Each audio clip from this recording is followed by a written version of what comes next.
greetings, you singer people. Greetings from the motherland. Who's in the motherland, you or me, Steve? Um, you today? Yeah, yeah, okay, you gave me this one, did you? Yeah. Okay. Yeah, so those of you who are live with us, uh, because there are geographical challenges as part of being a superstar vocal coach team slash blog. Hi. There's a lot of demand, a lot of traveling. That's the thing. That's the lifestyle, I'm afraid. Hotels and not girls, just hotels. We couldn't be in the same location today, so we're doing it from different places. Steve, where are you today? Well, I'm in a clock shop. It's the only place I can find. And they've only got one line. Yeah. One big clock. How much is that one, mate? Yeah, it's a lot of money, and that's why no one ever buys it. Where are you? The only one left. I'm in Harpenden, Hertfordshire, the heart of middle class Britain, I think. It's just changed since you've been there. Yeah, honestly, I did say to you, didn't I? I bought a package from ASOS, which is a shopping website. Harpenden's the sort of place where you go into the coffee shop after collecting it. And so this lady goes, "Oh, is that a return or a delivery?" I'm like, "Oh yeah, it's the nice one. It's the delivery." And she's like, "Yes, my husband's the CEO." And it's like, okay, yeah, that doesn't happen in Salisbury, does it, Steve? All right, mate. But we've got a lot of people registered today. 108 total registered, which is unbelievable, really great. So great to have you live people on. Not so great to have the people who registered for the recording, I don't think. Steve? No, waste of time, waste of space. No. In fact, had a couple of people email and say, is it available? And of course, it always will be available post live. I don't. Whatever that means. So today we're on here for tongue tension. Actually, not just tongue tension, but just tongue, as I called it in the article. Mouth muscle, because we always like alliteration in this business, don't we? It's easy to remember. So we're talking about mouth muscle, we're talking about tongue tension, but also tongue placement, which could be for problem solving or even just polish in the vocal. If you would all like to just give us a little hello in the chat box, just to let us know you're all listening. The chat box is obviously another place where you can pose the Q&A if you want to ask us a question. So whack it in there. We also have a poll. Can you guys see the poll? Which you can actually, because some of you have answered it. We're asking what kind of person are you? It'd be nice to know who clicked other. But most of you are singing teachers, quite a few hobby singers too. No pros on yet, but we have another. So yeah, get onto the chat, say hi, ask us a question, anything you like. We've got a couple that have been sent to us in advance, but let's just discuss a little bit about the tongue. Steve, would you like to just display yours? There we go, done. Let's move on. Next. There it is. There it is. It's quite a complex little bugger, if I can say that on a webinar. And the reason why we want to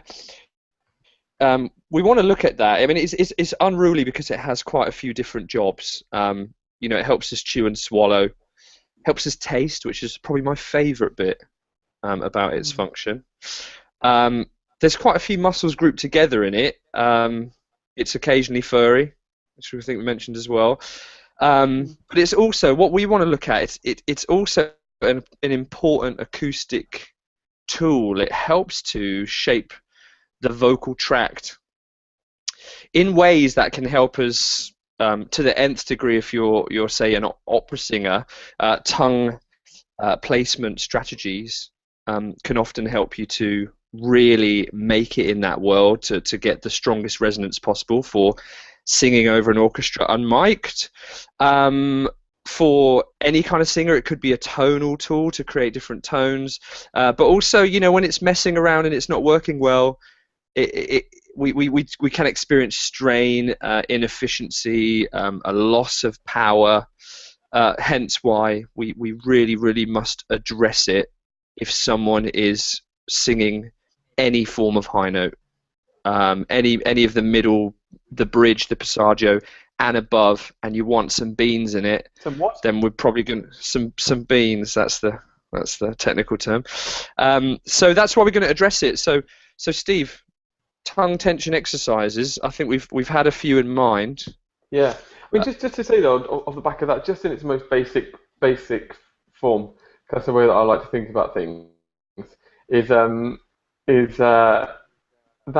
we know that the shapes in the throat and the mouth dictate pretty much everything when it comes to power and tone and character and all those things that we love to produce when we're singing. And if we've got the two acoustic space, the two spaces, the tongue just moving will just change the shape, and that's why it's in its most basic form really important to us. So if the tongue's more forward, obviously the smaller space; more back, the bigger space, and that space change obviously has a massive effect on all those things that I think you mentioned on the beans. Has a massive effect on the beans. And that we're talking about acoustic power, people. In case there's any, well, there probably is quite a lot of confusion about that. So yes, so to get these acoustic spaces not functioning correctly, but let's say within our control, and for being that the base of the tongue via the hyoid bone is connected to the suspending muscles of the larynx, then tongue tension can affect not just the shape that the tongue creates through the resonant chambers and the vocal tract, but it can also mess with the larynx position, which in singing is actually something we'd rather be consistent or much more within our control. Again, especially going into the high notes. So, Steve, what's one of your main tongue tension exercises that you could demonstrate? And again, I can't do anything straight away. I need to say something else before we go into this. So, all that is just before we do these, because these are very, very basic and obvious things to do. But please just remember that we only know what we know. So, that was it. Is that? Yeah. We only feel what we feel, and we're like, my tongue feels very flexible today, but is it as flexible as it could be? Can I release any more tension? And the answer to that normally is probably yes. And so by doing these very simple things, you may have a revelation afterwards and be like, wow, that and oftentimes that happens. You'll always feel something from doing these things. So please just bear that in mind before we go into the basic stuff, which is the first up. Let's get that tongue moving.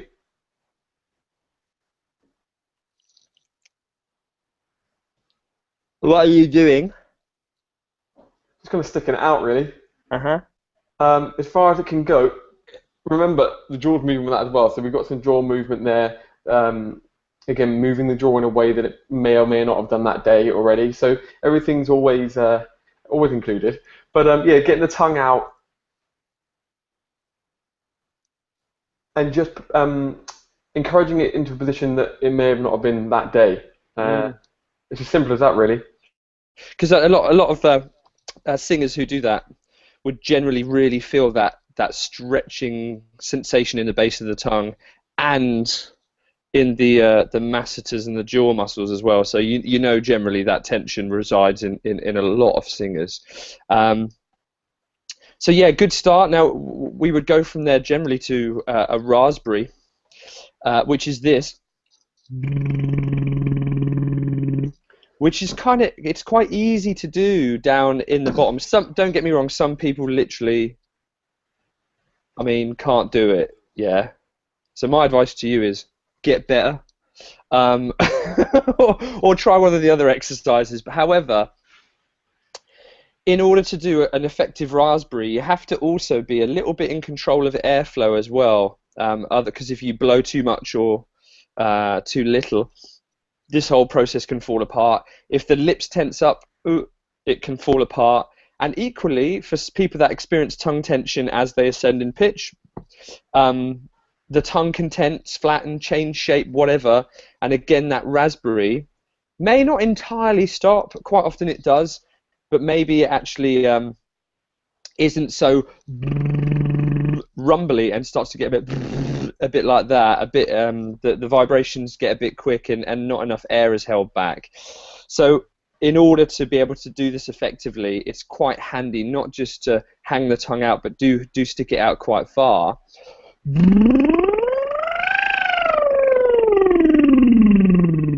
You can use scales. You can start low because generally people have a better time of this in chest voice. But taking those pitches up to the passaggio and up to the break, for men it's like up to F, F sharp, G, maybe a bit higher. For the females we're talking A, B flat, B, C, whatever. Taking some of those arpeggios and glides up to those notes and just being super aware of that tongue tissue, if you like, all of the muscle, especially the base of the tongue and the back, and just being aware of it tightening up, and if it does, and because we do have some conscious control over it, obviously, we can think some of that tension away. We can consciously try and relax that to maintain a decent raspberry. And for me, I feel that's a really effective exercise for tongue tension, and it's combined as a semi-occluded vocal tract exercise as well, so it's quite supportive for the vocal folds on a separate point. Very nice. Yeah, and then we would, after that, I mean, what you said there about the conscious thought of releasing tension with the tongue, and this next one is along those lines, but this can be frustrating, or at least taxing to the brain, this next one, because it's almost like tap your head and rub your belly at the same time type situation, which is from the master himself, Dr. Ingo Tietze, is the placing your hand on your larynx and feeling the relationship of the movement of the larynx with the tongue coming in and out on one pitch to begin with.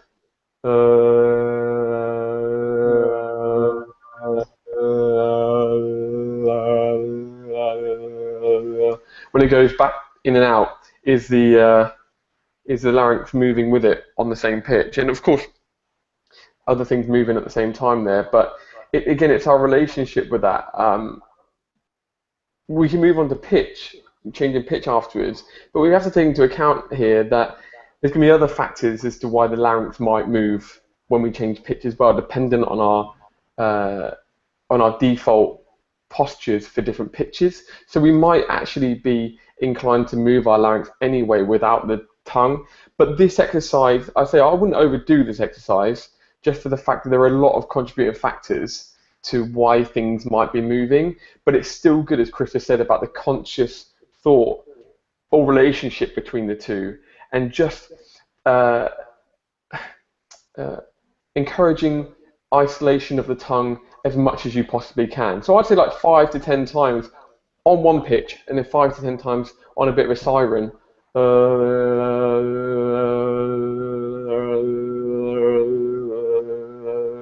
And then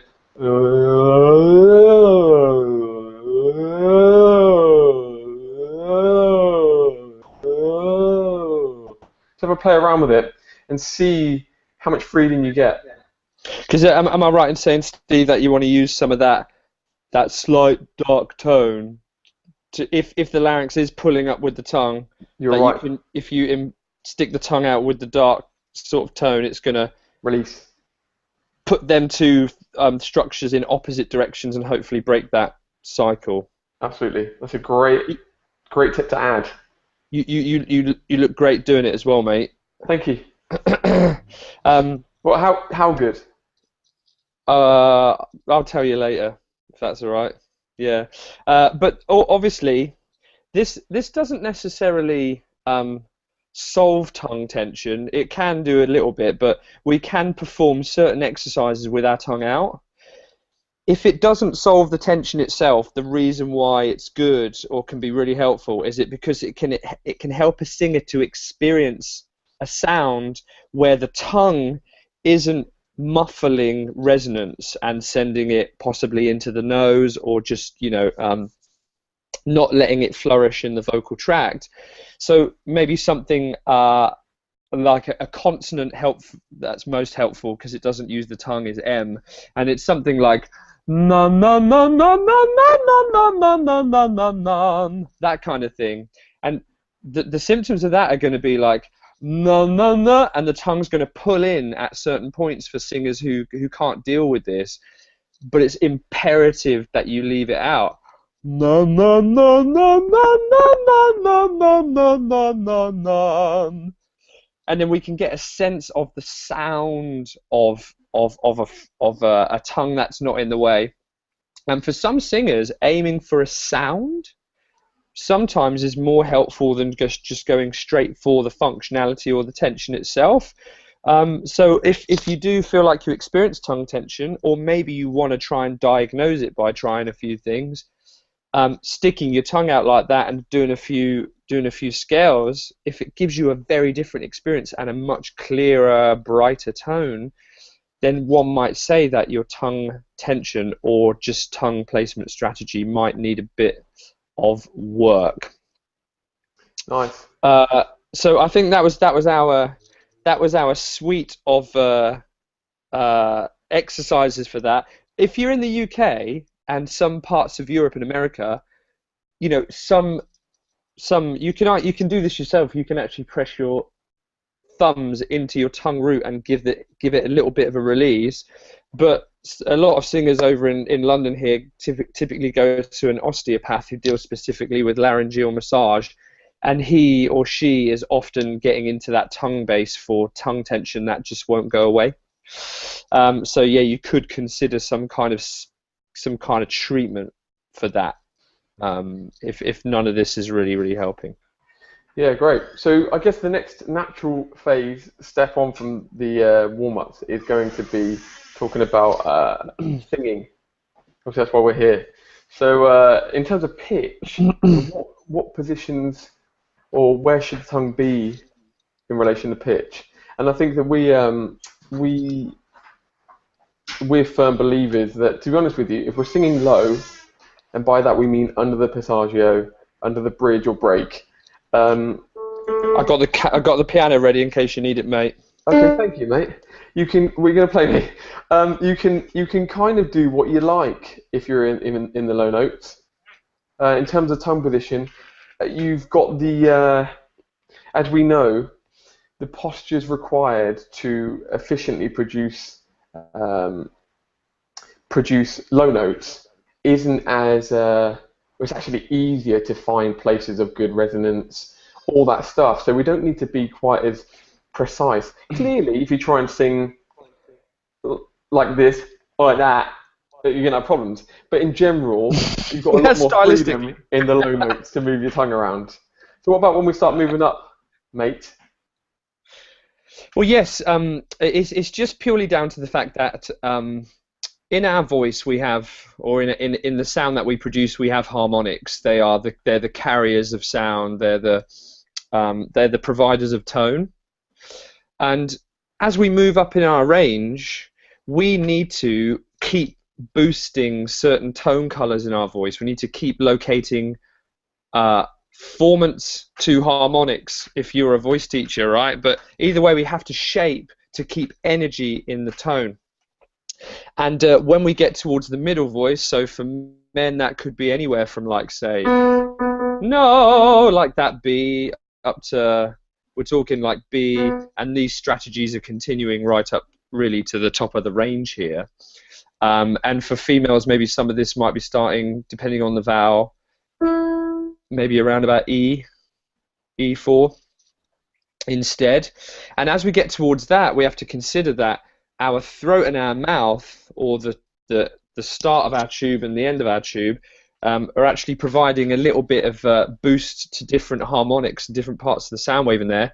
So when we don't shape them correctly, we can miss that energy. We can not give our voice a boost and lose tone.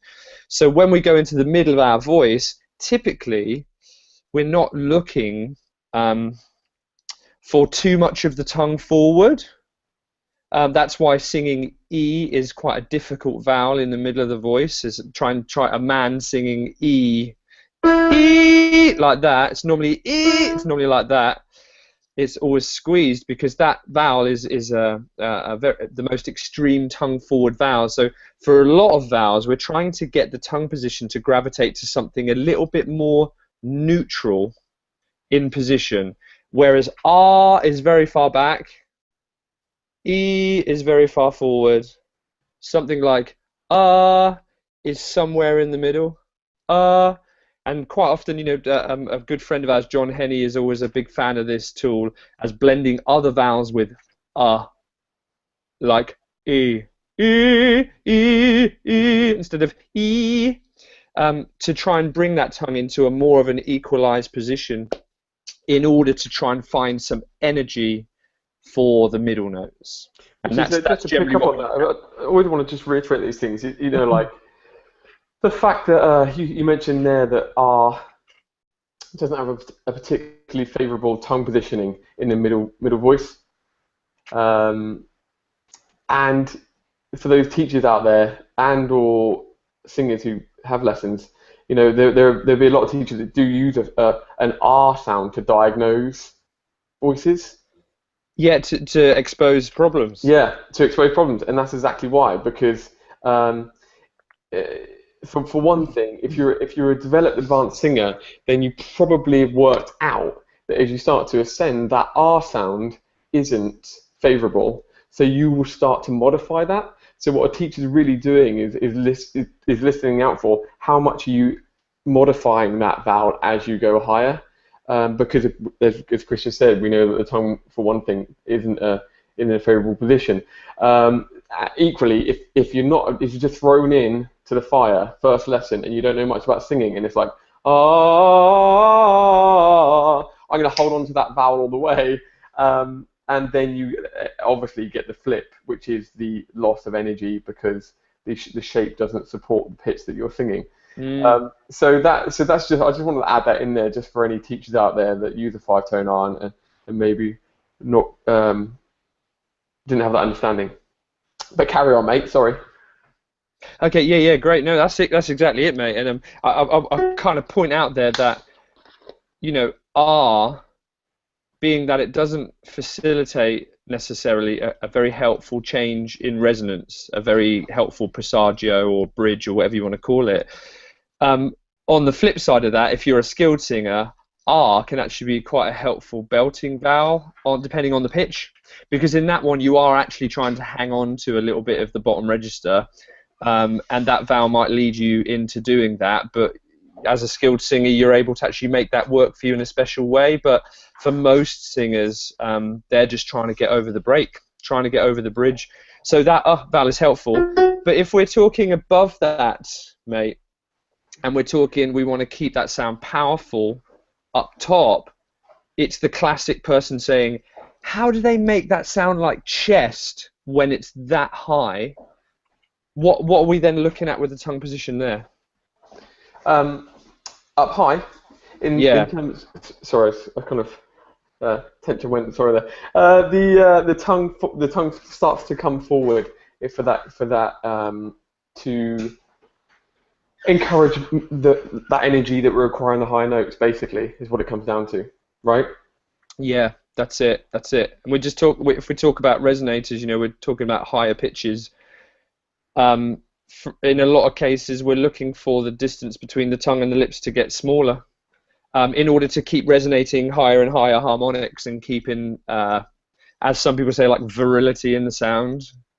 I always feel like it's kind of a little bit of a sexual term, that one. I don't know if it should be used, but the guy who was using it, I'm sure, was completely innocent. So are So you. yeah, But yeah, and again, attributing that to the belting posture, yes, which again, you said about the space in that chamber, and if the tongue's coming forward, the reason why, um, the belting posture uh, is tongue forward, mouth wide, because the mouth being wide also shortens the space in the mouth, which is required the higher we go. Mm. So as we know, that those people that are really advanced belters and know what they're doing will have to adopt that posture in order to create the pitches as they go higher, create the sound as Mm. they go higher. And that's what you're saying is that with all this tongue positioning business, because this article was about tongue positioning, we're talking about that. But when it comes to the whole strategy, we're actually considering more aspects of that. We're considering the jaw, um, like you say, the lips being widened, Yep. and in some cases the larynx being raised or even lowered. It depends what we're doing. So I feel like people intuitively do the mouth thing quite well. Actually, when they Sure. get high, you know what I mean? Like everyone's normally going like that, Yeah. right? And I'm not saying that that's a bit of a brash way of saying that's how you sing. It's not. But if you're opening up on the top and you've got a relative amount of freedom, the jaws come down. Let's say you're a man and you're singing A4, and it's a bit like that. Some of that tongue forward, might just actually send you into the next room. So that's could be the piece of the puzzle for someone, right? Absolutely. Yeah. Yeah, and as you say, it's there are many pieces to this puzzle, and that goes on to one of the questions. I don't know where the question was, but it related to consonants and the relationship of the tongue with consonants. You know, and I guess the thing is that whenever we consider any an answer to any question, we know that there's the jaw, the lips, the larynx, the tongue, all these things. But if the tongue, in amongst all those four things, if the tongue does have excessive tension, then or let's flip it on the positive side. If we can make sure the tongue is free, then it's going to be able to play with those other things more easily. And so, with this question about consonants, how does the tongue, or how do consonants, what's the relationship with consonants and the tongue, and how can we use it to possibly help train the voice? Well, you know, the three main consonants that possibly used in most lessons are G, sometimes K, and N. The nays, as most people will use, and clearly that's where the tongue creates the occlusion on each of those consonants. So for the N, it's a little more forward, the roof of the mouth, n, and the G and the K, g at the back. If some people will just respond differently to different things. So if you are somebody that is encouraged to tense when the back of the tongue picks up, then obviously a G isn't going to be a especially good consonant for you. And in my experience, working with people, one person will walk in, the G's really good, and the next, the G isn't as good for that reason. So you hear that sound, right? That gaga, gaga, Yeah, instead of gaga. yeah. Yeah. Hear it a Which, lot. which then the slurring exercise, I think we've used in one of our videos or blogs in the past, but the reason why then if somebody is struggling with a G, which some words that we sing in our songs will involve G, so it's good to get to it's a good idea to get good at singing G's. It's just to the why does going instead of good good good and then moving the tongue, relaxing the tongue and the jaw, which is supporting the point we just made about all the four things working together. Why does moving those things work? Because then the tongue isn't in the position that it was creating the tension. So we just move it. So softening the tongue again with the N. If in the past it's worked where there's some people that are like ning, ning, ning, ning, ning, and the tongue is tense, the jaw is tense. Well, if you notice that, mate, I actually have this conversation a lot. Is that version that you did just then was like nay with an ng in it, right? Nay. Yep. Which is like the base of the tongue is just far too involved. I hear that so much Yep. when someone's trying to do twang. Yeah. Absolutely. Yeah. So again, the most common for the G and the N would then to be nay, move the jaw in order to move the tongue. Mm-hmm. Yeah, and some people get quite creative with all that stuff, and they create tongue twisters, don't they? like actually put it into musical Yeah. or spoken form, right? But Yeah. I've never been a fan of that personally. I don't know why. I mean, I'm not saying I'm not been a fan because I don't think it works. I'm just saying I haven't thought of one, I'm lazy. probably, and But I haven't stolen any either because I'm not like that. I I know what you wouldn't do. mean. I know what you mean. Especially like in the like 'cause they used a lot in group kids format. You know, like Yeah. teaching kids to sing. And the place clubs have obviously done a lot of study on teaching kids. And where I see the value in that again is it's just in awareness. So and that comes down to vowels as well. I think we should all have a community called the vowel awareness. It's like alcohol awareness, but it's not the same. But they're basically what we're doing as singers all the time. This is like obvious stuff, but all we're doing is just becoming more aware of how we're producing consonants and vowels. Mm. That's it. If we can become more aware, so how do we become more aware? Kids groups do some tongue twisters, do some vowel games. Right, we got some more. We got some more questions after that. Holy moly, I don't know. So we had a question on Facebook. Actually, Sarah, probably Sarah, just spelt that way. That's a quick one to answer. What you're saying there is correct. The kind of the hump of the tongue, wherever it is, that the proximity of that to the lips, if that can shorten for, we're talking high notes. We're talking like, for ladies, we're probably talking getting on for C5 to and higher to maybe to right to the top of the contemporary range. And for men, we're talking, possibly from say F sharp onwards. We are looking for that proximity to shorten, but you could do that with the tongue. But also, if you widen the lips, you'll also do that from two ends, right? But it also needs to go with a bit of jaw lowering as well. So I just thought I'd get that one out of the way. But from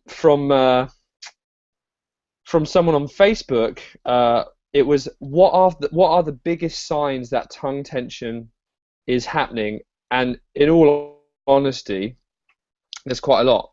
There's quite a few. Sometimes we say it in the podcast recently. It was a little bit of a joke, but it's like it's either Lionel Richie or it's Eddie Vedder from what's it, Black Grape or someone, right? Yeah. Or even Nickelback. Yeah, it's just like all right, yeah. And sometimes you can genuinely, when you're a vocal coach or an astute listener, you can hear vowel impurities. You can hear consonants not being said properly, and hence you can hear someone kind of like singing a little bit like that, like, and I know that I know, and in sudden, well, in that case, then I got nasality, which is another telltale sign that somebody's tongue is staying possibly a little bit too far back and high. So there's vowel impurities. What do you often see, Steve? I mean, we said about the consonants just then and the G. Yeah. I mean, the vowels is a big one. Again, whether it's Christina Aguilera, and then it's a case of, is it as you said, is it the jaw that's tight, is it the tongue that's tight? Again, it's actually really hard, I feel, to define when we've got a measuring stick that goes, yep, that's just tongue.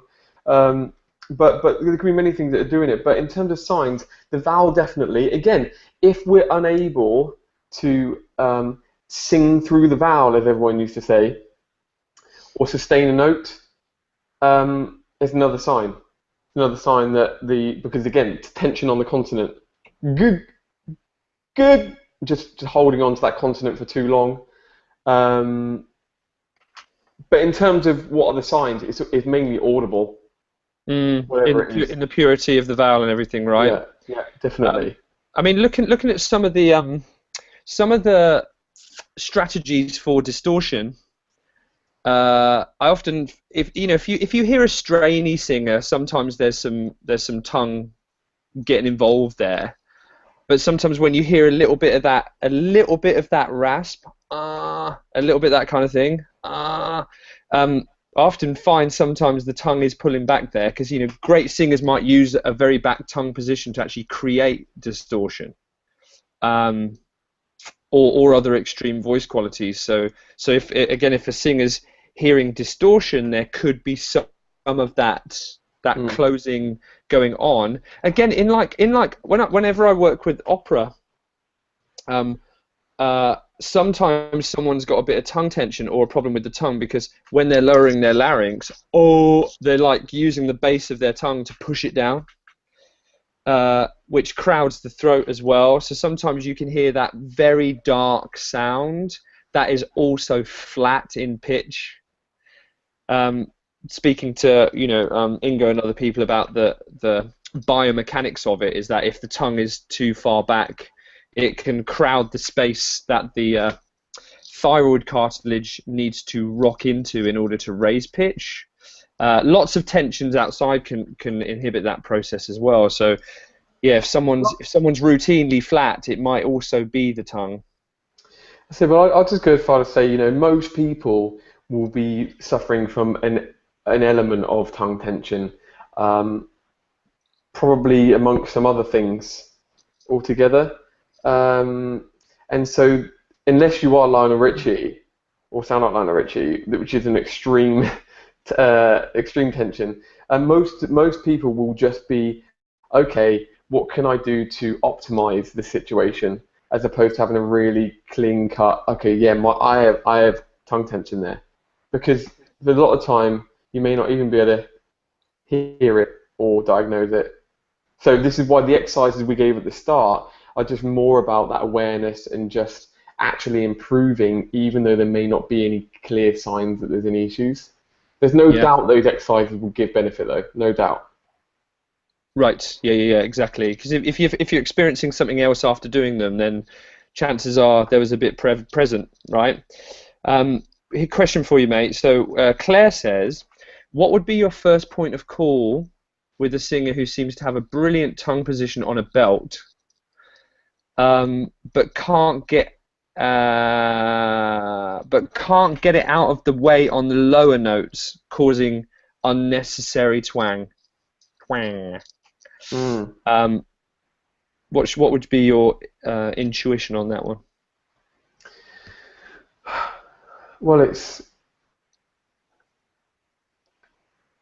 I like what's been tried already. I mean, it's obviously habitual. It's a muscular thing, like most singing issues, which is that she's just created this habit, and probably. And if you say she's created a brilliant posture, it's obviously creating a great sound, and she's probably loving it, so does it a lot, perhaps. I'm guessing, and so doing that over and over again. It's a similar thing to most. If people want to work whistle register, it has to be done in a way that may not be a efficient posture for the rest of the notes. So because it just needs to be that way, because they have different postures. I would say so what we're talking about is overcoming a habit, and so it might even mean not doing the thing that she's really good at for a little while, if we want to change that situation. Yeah, it's just a behavior, isn't it? It's Exactly. it's often when you see singers, like when they sing, it's like if you see like opera singers or musical theatre singers who suddenly just stand in position, because that's how they sing. I'm not saying that's wrong. I'm just saying that some singers in their mentality poise themselves in a certain way to sing and struggle to get out of it. Maybe just need a different posture. Sarah, you could try the num, because if the tongue is unnecessarily stuck up to the top, like yeah, in that kind of thing, yeah, you could try and getting it out, and also a combination of lowering the larynx, maybe even Steve's Ingo Tietze exercise, just to try and get that tongue out of the throat and encourage a little bit of space in there. If you look at open throat exercises as well, twang is a lot of about narrowing of the pharynx there as well. So the tongue can contribute to that, but maybe some widening of the pharynx in other places, maybe even the soft palate stuff like raising it up, or that kind of like stifling a sneeze kind of thing, might help to just break her out of that. But I presume she's going to flip or feel pretty crappy. about Yeah, it. do you know that's a great point you made there, mate? Because let's say, because sometimes the causation correlation thing in the fact the tongue's forward at the top and creating a brilliant sound, but that doesn't necessarily mean that it's the tongue's fault in the lower notes. As you said, the main the main trait, whatever, attribute to the twang is that narrowing of the pharynx. So it's breaking that relationship as opposed to maybe giving attention to the tongue at that point in time. But either way, it's going to be breaking that posture that she's producing in the lower notes. And as you said quite rightly, exercises to do that. The kind of dopey thing to get the larynx down is always it's not a great exercise to uh, perfect and polish a lot of the time, but it's a brilliant exercise to just get someone out of what they're doing. So Mm. doing that over and over again, and it may be, and I have this a lot as well when you're working with singers and they're doing something really good that could be disrupting other things, and having to say you have to stop doing that brilliant thing, even though it's brilliant. It's a hard thing to get around, especially for the singer because they enjoy doing it. But if you want to go elite, then you've got to think of it strategically and break that habit. Well, and you know as well, like somebody with twang or that rich sound, maybe that belty twang thing, um, is going to be experiencing quite strong chord closure and creating an acoustic environment which supports that chord closure. You know, which in an essence is like making that strong sound more efficient, which is a good thing. So if we lower the larynx like that and we open the spaces, that singer's chord closure is going to Mm. reduce. So Sarah, I'd say like tread carefully on that one because if you do get that person into that different state, they may well strain to try and keep what they previously had, which is strong adduction, strong chord closure, and you just have to coach them into just take what that shape gives you and don't resist it because it's going to give them more. No, it's going to really reduce that chord closure, but in the end, I think it's going to be able to allow them to soften tone and achieve more tender sounds in their voice. Because we don't always want twang for the low notes or tender times. Um, is there a in high tongue tension meeting the soft palate and a weak dropped velum? Um, and I guess that's just like a process of elimination, isn't it? It's like if you can get the tongue out of the way, or you can get it to be a little bit flatter on what some of those vowels, and you're still experiencing some nasality in the singer, then chances are the velum's hanging down and the nasal port is more open than you'd like. Um, However, if you don't experience that and you just experience pure tone, then I guess the tongue tension deflecting that resonance and that airflow into the nose is the baddie. So you just kind of have to. I don't think some people like sometimes think it's just like you look at it, you hear it, and you go bang, it's that. But quite often it's like actually it could be several things, or it could be they are covering up another sin. And if you don't get rid of that, like high airflow, for instance, if you don't stop that yelling, sometimes that tongue tension will never go away. So yeah, I think Sarah, it's a, or was that Natalie? That was Natalie. Yeah. But you could try ways of raising the soft palate and see if that works as well. Um, uh, Steve, any more examples of singers with tongue tension? I mean, we do like Lionel, don't we? Yeah, I mean, let's have a little. And do you know what? I don't even think that is tongue tension. It might even just be like the use of tongue tension in the singing, and without saying that it's an affliction or something that's going to kick their ass, like the guy from Black Grape or Chris Cornell, like they might use it for their distortion. CeeLo Green sounds like he has it quite a lot. Yeah, and I I I would say you can hear it. You know those girls that sing Black Velvet. Those girls. You Are know, you pubs. massively jet slagging off girls, generalising them? No, I'm not saying. I'm just saying. It's just an observation. The black velvet in pubs. This is going such a place. Go on, mate. Do you want a What? That's spade? it. Just have a listen. Is that just... No, do you know what? Are you talking about the possible people who have been influenced by Celine Dion back in the Yeah. day? Because it's like when they show, I know show. Yeah. You do get a lot of that, don't you, in the classic female singers of the 80s and Yeah. 90s.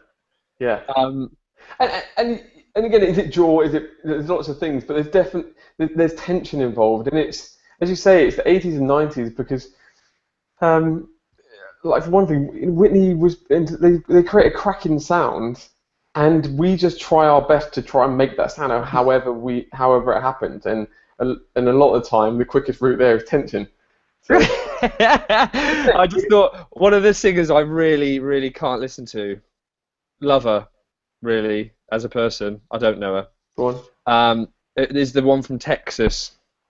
Charlene Spiteri. Well, you can share what like Yeah. that thing. Yeah. Again, but at the end of the day, it's style, isn't it? It's like in the 90s, people liked a certain thing, happened to be crap, but they liked a certain thing.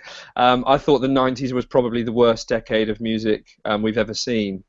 And And that's that. Britpop's largely responsible for that, along with people like Tamsin Archer.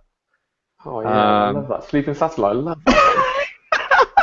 But some of those tongue things, yeah, they're just recruited for style. There's a gospel singer called Daryl Coley. Now he is a bloke whose technique is unbelievable. If you go to iTunes and you get the Live in LA version of He'll Never Let You Down, you will hear that man, yeah. He's like that, right? And I'm doing a crap impression because he sounds unbelievable. However, you cannot hear any word he's really saying in the song. Who cares? It's worship. Also, his vocal function could not be any better. It is unreal, which is why I feel like he slips into belt and distortion very, very easily. So it's almost like he's maintaining a tongue position that does sound like it's tense, does sound like it could get out of control if he didn't, train. But he's absolutely using it for effect, for twang, for belt, for distortion.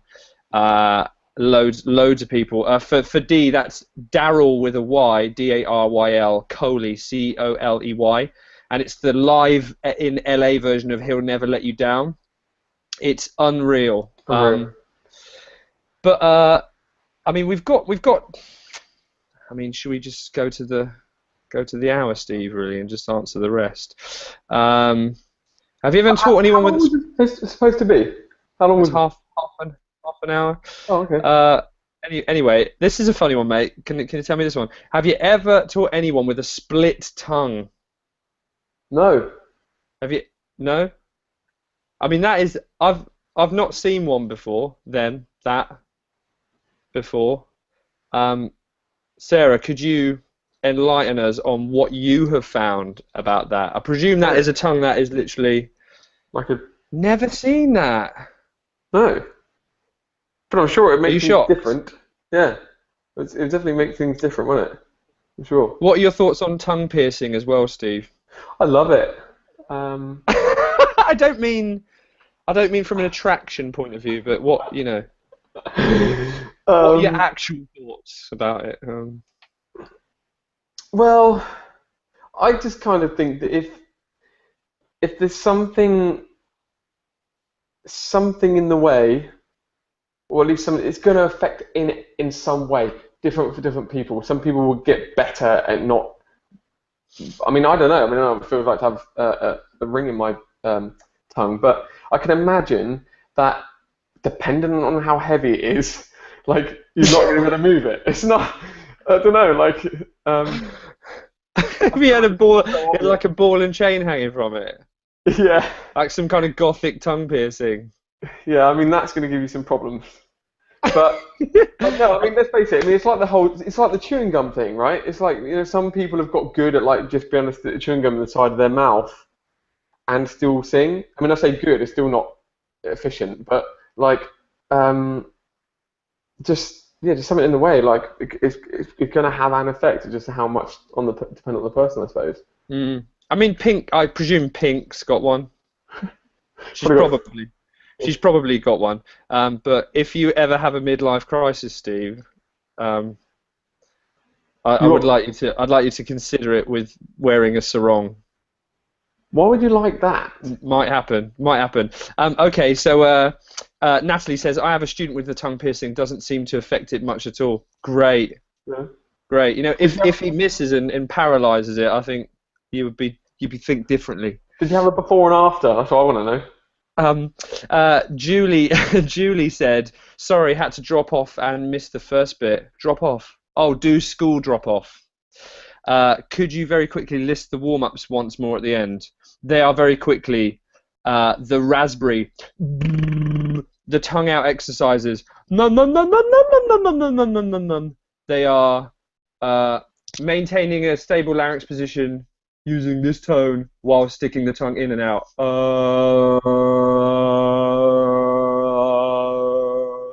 And the tongue stretch, Julie. And that generally gets held for like 30 seconds. So I hope that helps you, Julie. Now, I think, mate, for, Lydia says, yeah, just to clarify, the aim is that the larynx shouldn't move with that last exercise. Yes, and that is yes. That's why we're monitoring it with the finger. So you can have laryngeal control using these kind of sounds and these kind of sounds. So you can control the larynx as the tongue comes out. But that's actually all of our questions, all done. Now, if you've done the recording option, you're not really in the gang, but you can pick up the recording, and we would like to thank you for coming on. I think everyone who also attended could also pick up the recording as well. Thanks to the people who polled. Yeah, in the end, we had 57% of you are singing teachers, 26% of you are hobby singers, 9% of you are pro singers, and 9% of you are other singers. And somebody said that means I get a little bit of dollar, but I don't do it as a job, yeah? Steve? Yeah. Yeah. Yeah. Did we? I was going to say though, on that point, did we? Is it? I've lost track. Was it the podcast that we've released that has also talked about tongue tension, or is that the one that's currently being edited? No, we do also have a podcast out on tongue tension, which is. Do you want to say where that is? Yeah, thenakedvocalist.com/episode 40. You've already got it wrong. You've already got it wrong. thenakedvocalist.com/podcast / what's the number? 41. Whatever. Is it 41? Yeah. Thenakedvocalist.com. Right, I'm just gonna find it now. But we did do a podcast on it too. Thenakedvocalist.com. But you can catch up with us there. You can also catch up with us at facebook.com/TNV questions. We'd love to hear from you. For those of you, it's you just have to put the number 41 after that / that we just last mentioned. For those of you who do listen to us regularly, we have been trialing a new videographer who is late with his delivery of our material. So when he has kind of emerged, we'll probably put it up. But in the comments there are our links. Do also get yourself along to iSingmag.com. There's so much stuff there, free articles. We do a free webinar every month if you're new to this, and I would have thought with 108 people you are new to this. The iSing Instagram account also has some lovely quotes and pictures that go up often, so I'd have a look at that if you like quotes. if you like quotes, lots of them. Um, Fact talk. I don't know. I don't know. I think we ought to probably. Is the question for that's the answer for that one. Okay, great.